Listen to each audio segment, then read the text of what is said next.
You probably think we're going to be fighting over Bitcoin someday, right? Like humans. Fistfights in a line at Starbucks. Do you mean my latte? Over sats? But what if the real competition isn't people at all? We all know that there will only ever be 21 million Bitcoin. And we've got 8 billion people. You do the math, because I'm lazy, and I don't want to do your math.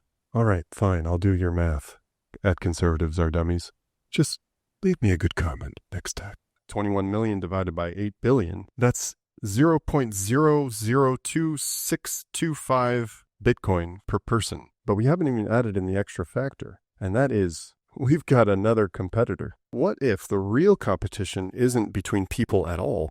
It's actually between machines. And the machines, they don't sleep, they don't blink, and they don't ask for permission. Bitcoin is becoming the body of our money, and AI might be the brain. In this episode, we're diving into how and why Bitcoin will be used by AI in the future, and what that means for you. Could it actually do it? It's not just a might. It's not just a maybe. It's only a matter of time. Sounds interesting, right? Very interesting. Just give me some of that information that's so applicable to me. Buckle up. Get ready for your rocket ship. Put on your moon boy hat and your eyeglasses. We're going to the moon. I'm Oceans. This is Beyond Bitcoin.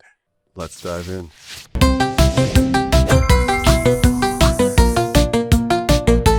We all know that AI is abundant. It replicates, expands, and consumes anything that ever came before it. Generally speaking, I don't think we've even begun to scratch the surface of what is possible with this technology. It's not about calling up your AI agent to just book a flight. Literally every single transaction in life that requires some sort of data transfer will be done through a filter of AI. Mark my words, it will be filtered through AI. It will be mine. Oh yes.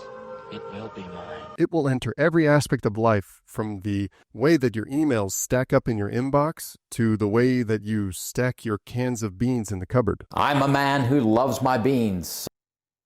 Will you excuse me for a second? I'm a man who loves my beans, loves my beans, loves my beans. I'm a man who loves my beans, loves my beans, loves my beans. I'm a man who loves my beans, loves my beans, loves my beans. I'm a man who loves my beans, loves my beans, loves my beans. Sorry about that.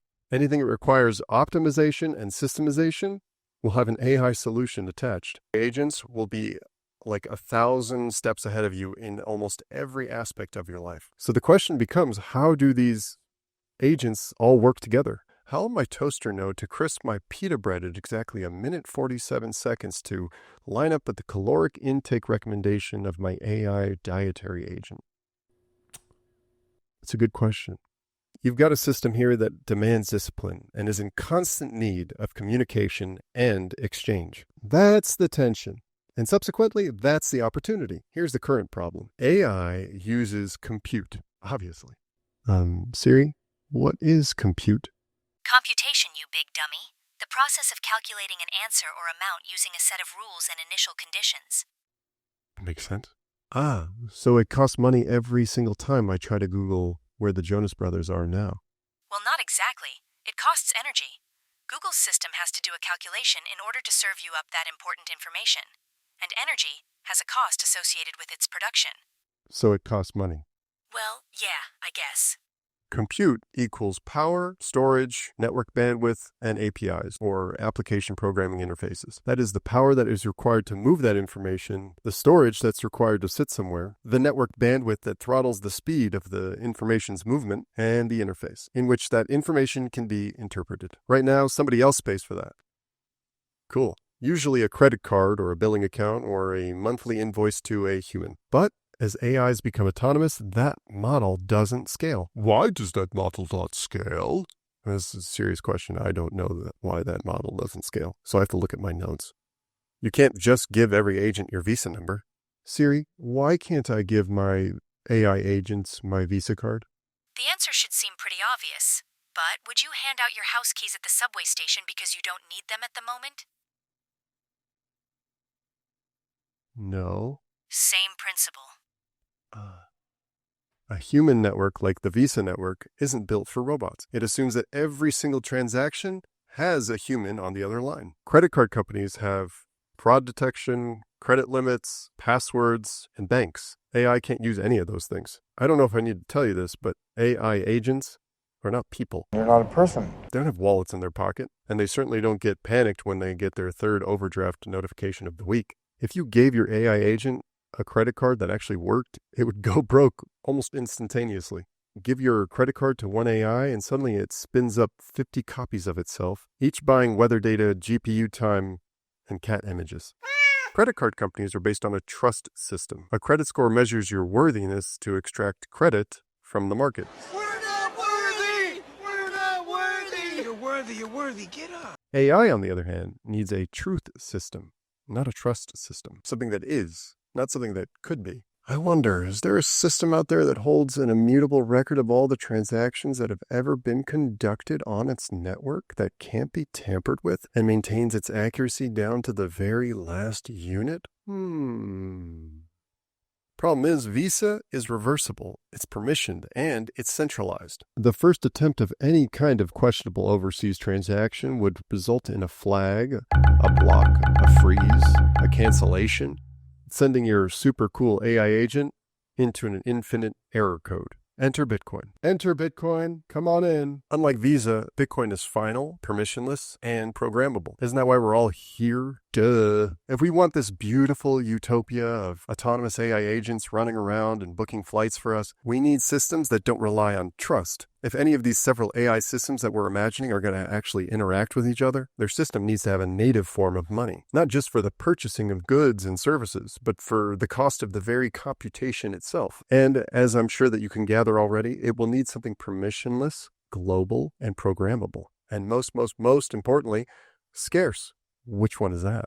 That way, they can't keep charging it to the room like an Anna Delvey bot. I can pay.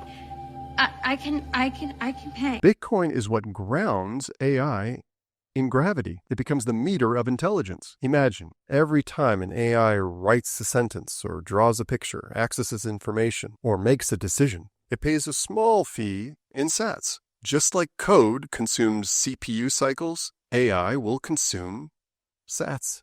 Sats become the cost of thinking, the cost of acting, the cost of consuming resources in the digital world. This aspect alone turns Bitcoin into a natural limiter. It gives AI skin in the game and it forces them to prioritize. The scarcity of Bitcoin sets the tempo, the 21 million cap, the 2-week difficulty adjustment, the 10-minute block time. That is an open market. That is a competitive market. That is a thriving market. I want that market. But Bitcoin is just like another cryptocurrency like ETH and Cardano, right? I hear they have smart contracts. Does Bitcoin have smart contracts? I don't think so. I mean, I've done like a lot of research on this. And so why would AI, being so smart, why would it choose to like only use Bitcoin? The banks are going to be using Ripple. Did you know that? Gotcha there. Listen, Crypto Bro 69, it's probable that AI will use all kinds of assets in the future. But we're not really talking about a trained AI bot that will 1000x your $6 in 40 seconds, or an agent that'll sell your house without a realtor fee. We're talking about final settlement here, the place where all the value lands and even the railways it moves upon. I'm sure you all understand that the dollar is infinite. I mean, what's the difference between a dollar and $1 trillion? 12 keystrokes. Fiat costs virtually nothing to produce. It's political, it's fragile, and it's failing. AI doesn't need politics. AI needs uptime. And why not altcoins? Like, aren't they decentralized? Like DeFi, decentralized finance. Most altcoins are mutable. They're centralized, and they are dependent on foundations or founders. I'm not saying that AI won't touch any of these other digital assets, but they certainly won't be settling in them because they all carry the same problem that fiat does: third-party risk. And Bitcoin, immutable, decentralized, no founder, no pre-mine, just code and consensus. Trust me, bro. Do you want a mining partner that's aligned with you? I know I do. SAS Mining only earns when you do, as in mining as much Bitcoin as possible. SAS Mining handles the hosting, hardware, and power, so you can mine Bitcoin straight to your own wallet with zero maintenance. Start stacking sats quietly and live your life. It's non-custodial, easy to set up, and honestly, there's nothing more satisfying than stacking sats straight from the source. Book a call with one of their expert team members and start mining today at sasmining.com. Machines like AI don't care about hype or gains, they just want guarantees. They want truth. Now, you have to remember this, like I mentioned in the beginning of the episode. 8 billion of us, each one of us, maybe not every single one of us, but each one of us has the ability to spin up as many AI agents as we need. And these AI agents will all be using Bitcoin for the reasons that I mentioned earlier. Doesn't that make sense that this thing is actually a lot more scarce than we think? So when your small little amount of Bitcoin is getting you all frustrated that you don't have enough, well, let me tell you, You don't have enough. I think everyone and everything is going to be using Bitcoin.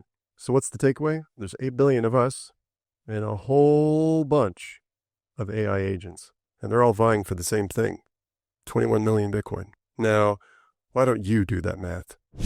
I'm Oceans. This is Beyond Bitcoin. Thank you so much for watching. If you liked what you saw, why don't you hit that like button at the bottom, or you can even subscribe to the Simply Bitcoin channel for more content like this. We're coming out with it every single day of the week.